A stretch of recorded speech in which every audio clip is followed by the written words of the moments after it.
Imagina que quieres construir una casa. No la construyes de una sola vez, la divides en partes. Primero los cimientos, después las paredes, el techo, las instalaciones, etc. Cada una es una etapa esencial, pues lo mismo ocurre con la industria. Desde hacer un chocolate hasta refinar petróleo, todas estas transformaciones complejas se pueden dividir en pasos básicos y repetibles. A estos pasos los llamamos operaciones unitarias y son los módulos de construcción de casi todo lo que nos rodea. Por ejemplo, tenemos aquí el proceso industrial para la elaboración de distintos tipos de leche, en el cual se ven involucrados distintos tipos de operaciones unitarias, como lo serían el transporte y distribución de esta misma leche, la clarificación y separación.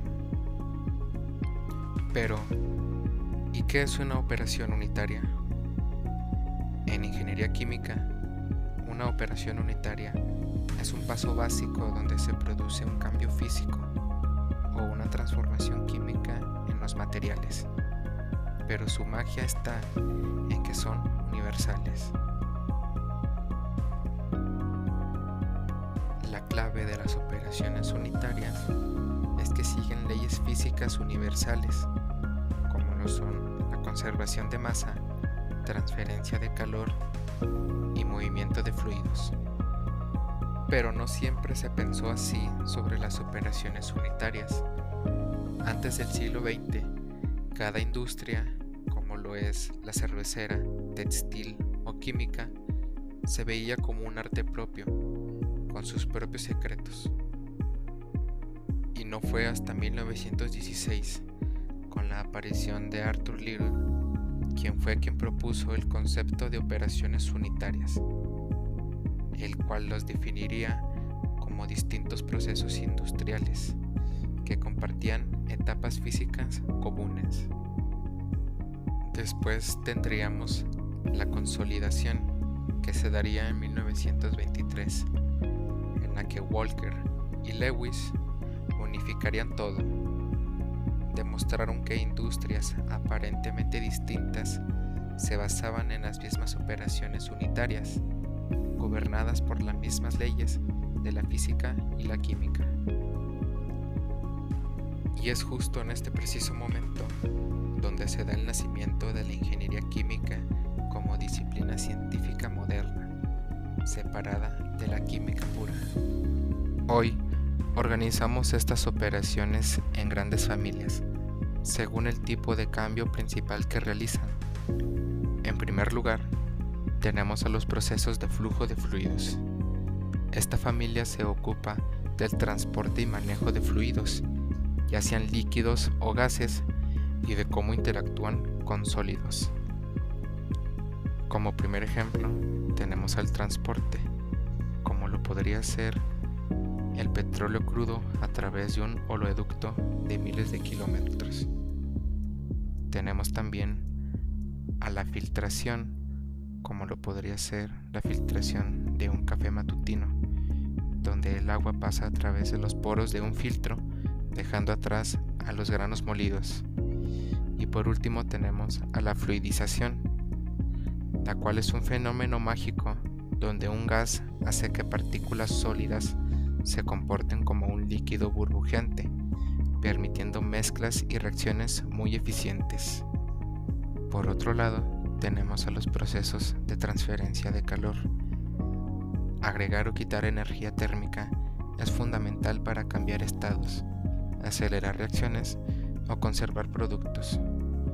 Como ejemplos, tenemos a la evaporación del agua del mar en salinas gigantes para obtener sal, o la pasteurización de la leche, donde ésta se calienta a una temperatura específica para eliminar microorganismos patógenos sin alterar drásticamente sus propiedades, o la condensación del vapor en las grandes torres de enfriamiento de una termoeléctrica para reciclar el agua en el ciclo. También tenemos a los procesos de transferencia de masa. Aquí componentes de una mezcla se mueven de una fase a otra para lograr la pureza deseada. Como ejemplo, tenemos a la destilación, que, entre sus muchos usos, nos sirve para separar el petróleo en gasolina, diésel y otros derivados en enormes torres de fraccionamiento. También tenemos a la extracción líquido-líquido, la cual se usa para aislar compuestos valiosos como la cafeína del café para producir descafeinado, o la extracción sólido-líquido, que es como se obtiene el café de los granos molidos con agua caliente. También tenemos a la adsorción, la cual es como un imán molecular. El carbón activado en las máscaras de gas o en los filtros de agua absorbe, ya que retiene en su superficie contaminantes y olores, purificando el aire o el agua. Ahora vamos con los procesos termodinámicos. Aquí se manipulan las propiedades fundamentales de presión y temperatura para lograr cambios de estado de manera controlada. Como ejemplo, tenemos a la licuefacción de gases, como lo puede ser la licuefacción del gas natural, para ser transportado en buques a otros continentes, reduciendo su volumen hasta 600 veces. La refrigeración, que ocurre en tu nevera y aire acondicionado, donde un gas refrigerante se comprime, se condensa, se expande bruscamente y evapora, bajando la temperatura. Y la compresión y expansión, la compresión del aire para operar herramientas neumáticas o para inyectarlo en un reactor químico, y la expansión controlada de un vapor de alta presión para generar movimiento en una turbina y producir electricidad.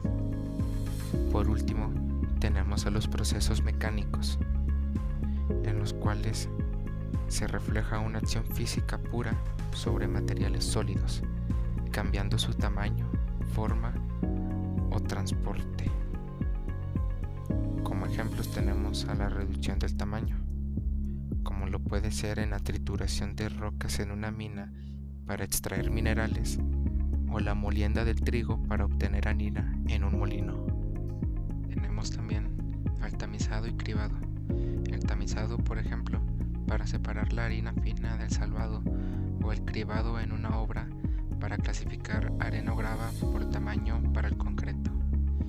Y por último, tenemos el transporte de sólidos, el cual podría ser de granos de cereal, mediante sinfines o bandas transportadoras desde los hilos hasta las plantas de procesamiento.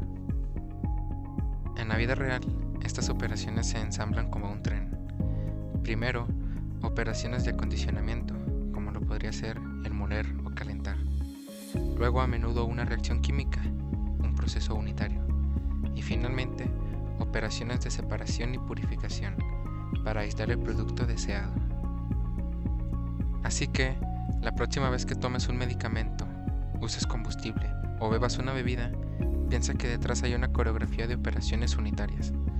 Un concepto que nació hace un siglo para ordenar el conocimiento y que hoy sigue siendo el lenguaje universal con el que los ingenieros diseñan, optimizan y crean los procesos que dan forma a nuestro mundo material.